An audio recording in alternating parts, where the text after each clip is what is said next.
दोस्ती में धोखा देना है एक जुर्म संगीन।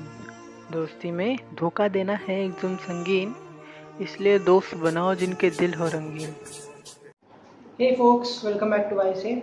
आज का जो लेक्चर है उसका टॉपिक जो है हमारा ये हमारा chemistry of first transition series वाला जो चैप्टर है उसका एक टॉपिक है, जिसमें हम स्टडी करने वाले फर्स्ट ट्रांजिशन सीरीज में कलर किस तरह से हमें दिखाई देता है, राइट। एलिमेंट्स के जो डी ब्लॉक के जो एलिमेंट्स है उसमें भी जो फर्स्ट ट्रांजिशन सीरीज है जिसे हम कहते हैं 3D सीरीज, उसके अंदर जो कलर की प्रॉपर्टी है वो शो की जाती है, राइट। तो वो किस वजह से शो होती है ये हम देख रहे हैं। तो सबसे पहले आपको मैं बेसिक बता दूं कि जिस भी एलिमेंट में फर्स्ट ट्रांजिशन सीरीज के जिस भी एलिमेंट में डी ऑर्बिटल में 3D ऑर्बिटल में ओके 3D सबशेल में अगर आपको अनपेयर्ड इलेक्ट्रॉन्स दिखते हैं, अनपेयर्ड इलेक्ट्रॉन्स, तो वो कलर्ड होगा, राइट। वो एलिमेंट कलर शो करेगा या वो आयन कलर शो करेगा। जब उसको आप आयोनाइज करोगे ना, जब उसको वाटर में डाल दोगे, जैसे वाटर में इसका सॉल्यूशन बना दोगे, राइट, तो वहाँ आयोनाइज हो जाएगा वो, ओके, वाटर में डिजॉल्व होने के बाद।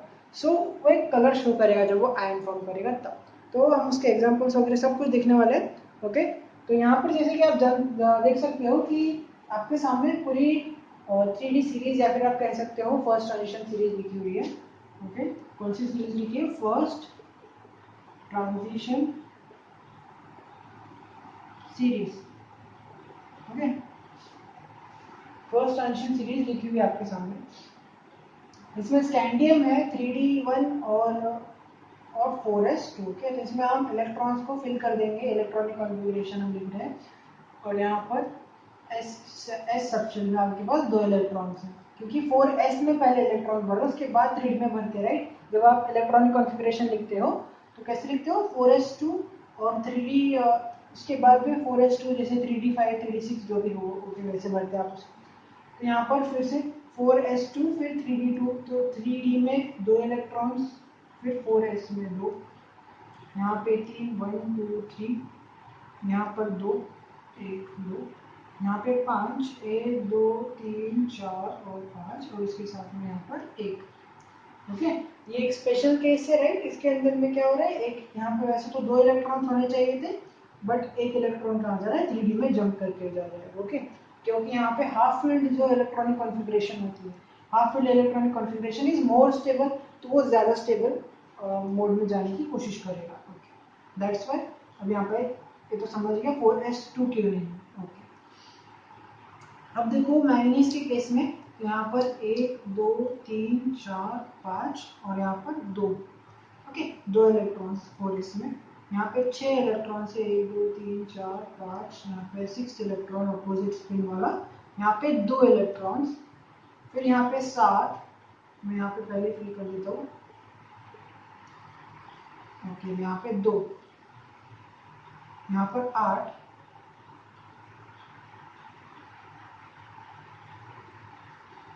और यहाँ पर 2, यहाँ पर 10 के 10 शेल्स, 10 के 10 इलेक्ट्रॉन्स यहाँ पर भरे, मतलब जो ये पूरा सबशेल है वो पूरी तरह से भर चुका है 3D सबशेल, ओके। और यहाँ पे 4s में एक ही इलेक्ट्रॉन है, यहाँ पर भी क्या होगा, फिर 10 के 10 भर जाएंगे, और यहाँ पे 4s2 पूरी तरह से भरा हुआ, ठीक है। यहाँ पर आप जैसे कि देख सकते हो हमने यहाँ पे इलेक्ट्रॉन्स को भर दिया, जिसमें भी आपको अब अनपेयर्ड इलेक्ट्रॉन दिख रहा है 3D सबशेल में, ओके। ये जो है पूरा आपके 3D वाला है, राइट, 3D सबशेल है आपका पूरा, और ये 4s वाला है, राइट। 4s उसके बाद 3D, इसकी कैपेसिटी कितनी? 2 की, इसकी 10 की, ओके। इस तरह से होता है। तो जैसे कि अब हम इसके अलग अलग आयन देखेंगे, स्कैंडियम के ले लो, टाइटेनियम के, वेनेडियम, क्रोमियम, जो भी आप इसके अलग अलग आप इसके ऑक्सीडेशन स्टेट्स देखो, तो उसके हिसाब से मैं आपको बताता हूँ कि फिर कौन सा इसमें कलर शो करेगा, कौन सा नहीं करेगा। जिसमें हम तो जैसे बेसिक जानते हैं जिसके अंदर अनपेयर्ड इलेक्ट्रॉन्स होंगे 3D सबशेल के अंदर, वो आपको कलर दिखाएगा, और जिसमें पेयर्ड होगी, इलेक्ट्रॉन्स पेयर्ड होगी, उसमें एक भी अनपेयर्ड इलेक्ट्रॉन की पेयर नहीं होगी, ओके। अनपेयर्ड इलेक्ट्रॉन नहीं होगा, सॉरी, अनपेयर्ड इलेक्ट्रॉन नहीं होगा, तब उसमें कलर शो नहीं करेगा, राइट, कलरलेस होगा, ओके। और जैसे कि आप जानते हो कि S और P ब्लॉक एलिमेंट्स जो होते हैं, राइट, एस और पी ब्लॉक एलिमेंट्स में क्या होता है, वो अल्ट्रावायलेट रीजन वाली लाइट को अब्जॉर्ब करते हैं, अल्ट्रावायलेट रीजन वाली लाइट को अब्जॉर्ब करते हैं, क्योंकि उनके लिए एनर्जी बहुत ज़्यादा लगती है अगर उन्हें एक एनर्जी लेवल से दूसरे एनर्जी लेवल में उनको ट्रांजिट करवाना है। ओके, सो दैट्स वाई क्या करते हैं, वो अल्ट्रावायलेट रीजन वाली लाइट को अब्जॉर्ब करते हैं। ओके, दैट्स वाई वो जो है विजिबल लाइट क्रिएट नहीं करते। ओके, वो जो उनका जो कॉम्प्लीमेंट्री कलर होता है, ये सब हम जानने वाले हैं, कॉम्प्लीमेंट्री कलर क्या होता है, किस तरह से कौन सा कलर जब जिस कलर की लाइट ये एब्जॉर्ब करता है फॉर दिस डी ट्रांजिशन जो हम आगे देखने वाले हैं। ओके, उसके लिए जो जिस कलर की लाइट वो ऑब्जॉर्ब करता है, फिर उसका जो कॉम्प्लीमेंट्री कलर है वो आपको दिखता है। Okay, and this is known as complementary theory. ये सब कुछ हम अभी देखते हैं नेक्स्ट सेशन के अंदर। एक और बात, जब आप इन एलिमेंट्स को, जो भी 3D वाले जो फिर फर्स्ट फंक्शन के जो एलिमेंट्स है, इनको जब आप हाइड्रेट करते हो, ओके, इनको जब हाइड्रेट करते हो मतलब इनका जब वाटर में सॉल्यूशन बनाते हो, राइट, इनका जब वाटर में सॉल्यूशन बनाते हो तो ये आयंस फॉर्म करते हैं। क्या करते हैं, आयंस फॉर्म करते हैं, जिसे आप इस प्रोसेस क्या बोलते हैं, आयनाइजेशन। ओके, इसमें आयनाइज हो जाते हैं वो सब जो एलिमेंट्स है, ओके, आयंस फॉर्म कर लेते हैं। ओके, अब उस केस में क्या होता है, जैसे ये आयंस फॉर्म करेंगे, फिर यहाँ पे जो डी ट्रांजिशन आपको देखने के लिए मिलेगा, डी ट्रांजिशन की वजह से जो कलर है आपको वो देखने के लिए मिलेगा। जिस भी एलिमेंट में आपको या फिर जिस भी आयन में आपको जैसे आयनाइज हो जाता है, उसके बाद जिसमें भी आपको डी ट्रांजिशन देखने के लिए मिल जाएगा वो कलर शो करेगा। अभी मैं आपको बताऊंगा डी ट्रांजिशन क्या होता है, उसके पहले बस इतना ध्यान रखो, डी ट्रांजिशन होता है तो वो कलर शो करेगा। ओके, और उसके बाद में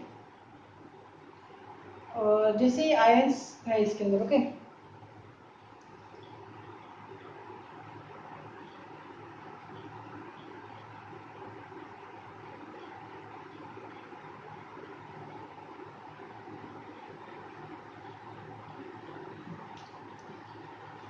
जैसे आप इसमें वाटर में ऐड कर रहे हो, राइट, वाटर में जैसे आप इन एलिमेंट्स को ऐड कर रहे हो तो आपको आयंस मिल रहे हैं। तो यहाँ पे वाटर किस चीज की तरह एक्ट कर रहा है, water is acting as a ligand. Okay, water is acting as a ligand, और उसके वजह से क्या होता है, जो डी ब्लॉक्स के जो 5 इसमें जो सबस्टेंस 5 जो ऑर्बिटल्स होते हैं, ये क्या करते हैं, डी जनरेट होते हैं। जो डी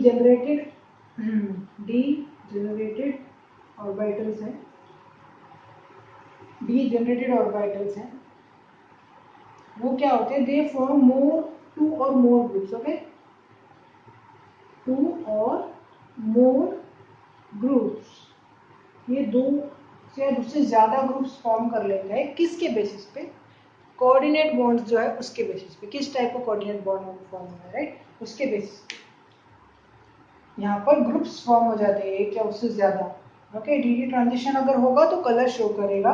ओके, और जो डी जनरेटेड ऑर्बिटल्स है, जो 5 ये जो आपको डी जनरेटेड ऑर्बिटल्स यहाँ पे दिख जाएंगे, जो डी जनरेट होंगे, फिर उसके बाद में 5 और फिर इसके बाद में 2 या उससे ज्यादा ग्रुप बनाएंगे, उसके बेसिस पर क्या होगा, कलर किस तरह का शो करने वाले, राइट, कलर शो करेंगे वो, तो वो आपको पता चलेगा।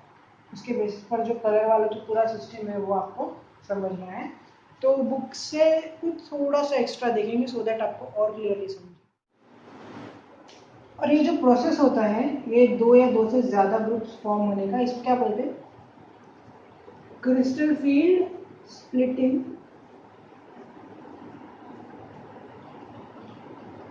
Of D orbital.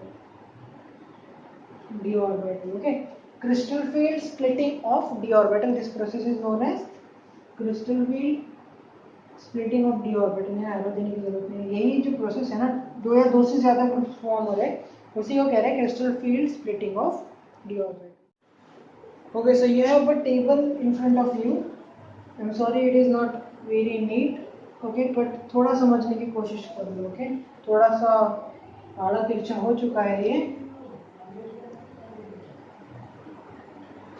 हमें बस कंटेंट से मतलब है, राइट, कैसा दिख रहा है, आर्ट्स क्या ड्राइंग नहीं कर रहे हैं यहाँ पे, राइट। सो यहाँ पे जैसे कि आप देख सकते हो, यहाँ पर एलिमेंट्स लिखे हैं आपके पास। ओके, एलिमेंट्स के नेम या फिर आयन है, ओके, आयंस क्या है, आयंस आयोनाइज्ड है सब कुछ, ओके। तो आयंस है। और ये 3D वाले सबशेल में ओके कितने इलेक्ट्रॉन्स है वो है, और यहाँ पे कलर है, ओके कलर लिखा है, ठीक है। अगर 3D में कुछ भी नहीं है, ओके एम्प्टी 3D सबशेल है, ओके एम्प्टी है, एम्प्टी सबशेल है, तो क्या होने वाला है, आपको जो आयन है वो कलरलेस होगा। यहाँ पे एग्जांपल देखिए, स्कैंडियम 3+ और टाइटेनियम 4+, ओके टाइटेनियम 4+ वाला, क्योंकि इसके डी ऑर्बिटल में क्या है, एम्प्टी डी ऑर्बिटल है, that's why it will be colourless, क्योंकि वहाँ पे ना तो वहाँ पे आपको इलेक्ट्रॉन पेयर देखने के लिए मिल रही है, अनपेड इलेक्ट्रॉन ना अनपेड इलेक्ट्रॉन देखने को मिल रहा है, राइट। टाइटेनियम 3+ में एक यहाँ पर है, राइट, दैट मीन्स वहाँ पर एक अनपेड इलेक्ट्रॉन है, तो वहाँ पे रेडिश वॉयलेट कलर आपको देखने मिलेगा। वेनेडियम 3+ में भी यहाँ पे आपके पास में एक एक ऑर्बिटल, देखिए जैसे कि 3D है ना, तो इसके अंदर किस तरह से फिलअप होगा, 1 2 3 4 और 1 5, तो यहाँ पे इस तरह से इलेक्ट्रॉन फिल होगा, दैट्स व्हाई यहाँ पर अनपेड इलेक्ट्रॉन्स अवेलेबल है, तो ग्रीन दिखाएगा, यहाँ पर 3 आएगा, क्योंकि यहाँ पे जो टोटली एम्प्टी होने वाला है, रेडिश है यहाँ पे 3D1, ओके। एम्प्टी का मतलब क्या होगा, यहाँ पे डी ऑर्बिटल में क्या होने वाला है, कुछ भी नहीं होने वाला है। डी ऑर्बिटल में क्या होने वाला है, कुछ भी नहीं होने वाला है, डी ऑर्बिटल टोटली ब्लैंक होने वाला है आपका, ओके कुछ भी इलेक्ट्रॉन्स नहीं होंगे। इस केस में 3 इलेक्ट्रॉन्स होने वाले हैं, 1 2 और ये 3, ओके। इस केस में 4, यहाँ पे 5 6, यहाँ पे 5 के साथ यहाँ पे एक और बार 5 आ गया, ओके। 2 एग्जाम्पल से 5 वाले के, यहाँ पे येलो आएगा, यहाँ पे लाइट पिंक आएगा, okay, based on this oxidation state, okay. इस तरह से यहाँ पे आपका अगर ऑर्बिटल यहाँ पे हाफ फिल्ड है, तो यहाँ पर येलो आएगा for the case of ferrous, okay iron के लिए, और यहाँ पर मैंगनीज के लिए लाइट पिंक है, और फिर यहाँ पे Fe2+ के लिए ग्रीन है, ओके। यहाँ पे क्योंकि फिर से अनपेड इलेक्ट्रॉन देखने के मिल रहे हैं, इस तरह से जितने भी अनपेड इलेक्ट्रॉन्स हैं उनके लिए कुछ ना कुछ कलर यहाँ पे अपने को देखने के मिलेगा, कुछ ना कुछ कलर यहाँ देखने मिलेगा। बट कलरलेस कहाँ आने वाला है, जब ये टोटली एम्प्टी हो या फिर टोटली फिल्ड हो, मतलब कुछ भी आपके पास में अनपेड इलेक्ट्रॉन्स ना हो, ओके। अगर पूरी तरह से एम्प्टी होगा या फिर पूरी तरह से फिल्ड होगा, जैसे कि यहाँ देखते हैं आप 10 वाला जो है ना, 3D10 वाला जो केस है यहाँ पे किसका, Cu+ का, ओके Cu+ का और Zn2+ का, इसमें क्या हो रहा है, जो आपका डी सबशेल है 3D सबशेल वो टोटली फिल्ड है, 1 2 3 4 5, और यहाँ पे 5 फिर से अपोजिट स्पिन वाले, तो यहाँ पे आपको एक भी अनपेड इलेक्ट्रॉन नहीं दिख रहा है, दैट्स व्हाई यहाँ पे क्या हो रहा है, आपको कलरलेस सब कुछ दिखाई दे रहा है, ओके। तो एक और जो चीज थी जो डेफिनेशन में हमने यूज की है, ओके जो स्प्लिटिंग वाला जो डेफिनेशन था, राइट, जो ग्रुप में स्प्लिट हो रहे थे आपके जो 5 डी जनरेटेड ऑर्बिटल्स थे, ओके जो डी जनरेटेड ऑर्बिटल्स थे 5, वो क्या हो रहे थे, दो ग्रुप्स में डिवाइड हो रहे थे, राइट, दो ग्रुप्स में डिवाइड हो रहे थे, ओके।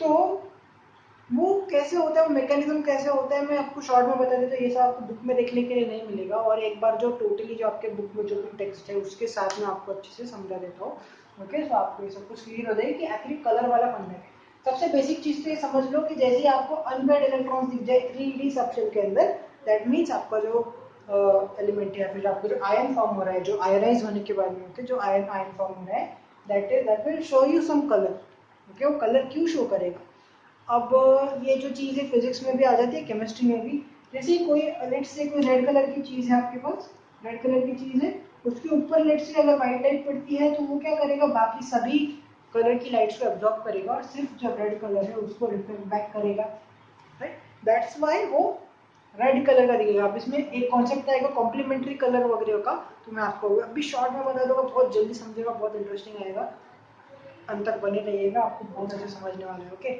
ये एक तो फंडा समझ गए अनपेड इलेक्ट्रॉन का। अब बढ़ते हैं आगे की तरफ, ओके। तो अब आते हैं मेन कॉन्सेप्ट के ऊपर। जैसे कि आपके पास में देख रहे हैं आप पे 5 जो जो आपका डी ऑर्बिटल है, जो डी सबशेल होता है उसके अंदर 5 आपके पास ऐसे ऑर्बिटल होते हैं, ओके 5 सबशेल्स होते हैं।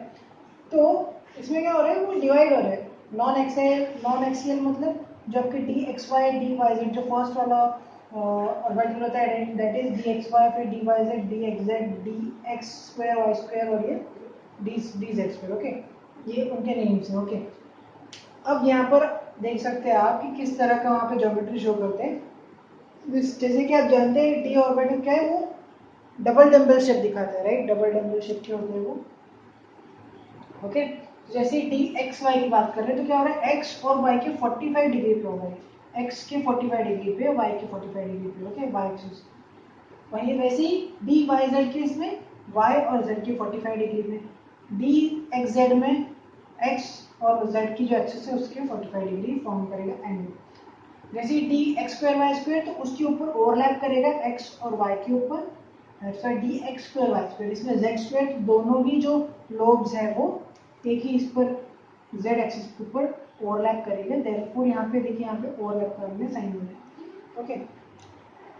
अब जैसे कि हमने देखा था कि जो स्प्लिटिंग है, ओके, क्रिस्टल स्प्लिटिंग है, okay, crystal splitting of D orbital जो हमने देखा था, क्या हो रहा है उसमें दो ग्रुप्स के अंदर डिवाइड हो रहे हैं आपके जो ये जो 5 D generated orbitals, okay, 5 D generated orbitals है जो डी के, तो वो दो ग्रुप्स में डिवाइड हो रहा है। One is E G, that is second is T two G. इस तरह से दो ग्रुप्स में डिवाइड हो रहा है in the case of octahedral geometry.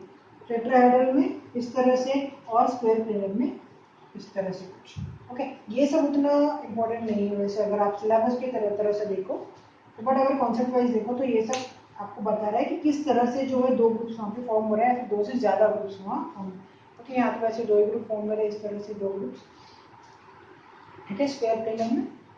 इस तरह से जो है आपका क्रिस्टलाइन स्प्लिटिंग होती है, क्रिस्टल स्प्लिटिंग होती है डी ऑर्बिटल की। अब क्या होता है, जैसे लेट से आयंस है, ओके, वो ट्रांजिट करना चाहते हैं एक लोअर एनर्जी के ग्रुप से लेकर हायर एनर्जी के ग्रुप, ओके जी। इसमें जो है ये जो ग्रुप है इसकी एनर्जी कम होगी, इसकी एनर्जी ज़्यादा होगी, ओके, कम एनर्जी वाला नीचे, ओके। तो क्या होगा कि जैसे इनको ट्रांजिट करना है from lower energy to higher energy, तो जैसे इनको लाइट मिलता है, जो विजिबल लाइट मिलता है, तो वो उस वेवलेंथ वाले लाइट को ऑब्जॉर्व करते हैं और ऊपर की तरफ ट्रांजिट करते हैं, जिसमें भी हायर एनर्जी उसमें ट्रांजिट करते हैं। उसके बाद क्या होता है, उसके बाद एक्चुअली में होता है कि जब ये वापस आते हैं अपनी ओरिजिनल ग्रुप में, ओके, तब क्या होता है वो एनर्जी लूज करते हैं, राइट। वो जब फिर वो कौन सी लाइट की फॉर्म में एनर्जी एमिट करते हैं, राइट। तो फिर वो होता है उसका कॉम्प्लीमेंट्री कलर, उस कॉम्प्लीमेंट्री कलर की लाइट को एमिट करते हैं जिस कलर को उन्होंने ऑब्जॉर्व किया, सो दैट वो ट्रांजिट कर पाए हायर एनर्जी लेवल पे। तो जब वो वापस जाते हैं, जब वो इलेक्ट्रॉन वापस जाते हैं, तब वो कुछ और कलर की लाइट को रिफ्लेक्ट करते हैं जो या फिर एमिट करते हैं, उसे कहते हैं कॉम्प्लीमेंट्री कलर। उस कलर के लाइट को वो एमिट करते हैं। सो जैसे कि आप जानते हो, मैं आपको उसके बता देता हूँ कैसे आपको कॉम्प्लीमेंट्री कलर्स याद रखने हैं। भी जो टेबल हमने देखा था वैसे आयंस के हिसाब से जो कलर्स बता रहा है वही हमें उतना लिमिटेड रहना था, बट एक कॉन्सेप्चुअल है थोड़ा सा। जैसे कि आप जानते हो कि आपके पास में विबग्योर नाम का एक कॉन्सेप्ट होता है, violet, indigo, blue, green, yellow, orange, red. इस तरह से जैसे आप नीचे आओगे वैसे वैसे आपका जो वेवलेंथ है वो इंक्रीज होगा, राइट। और जैसे जैसे वेवलेंथ इंक्रीज होगा एनर्जी डिक्रीज होती है, right. Energy is inversely proportional to wavelength, okay. it is something like this, hc upon lambda, E equals to hc upon lambda। इस तरह से फॉर्मूला होता है लैम्डा। अब यहाँ पर देख सकते हो आप कि दैट इज इनवर्सली प्रोपोर्शनल, तो जितना लैम्डा कम उतना एनर्जी ज़्यादा, ओके। तो ये ठीक है।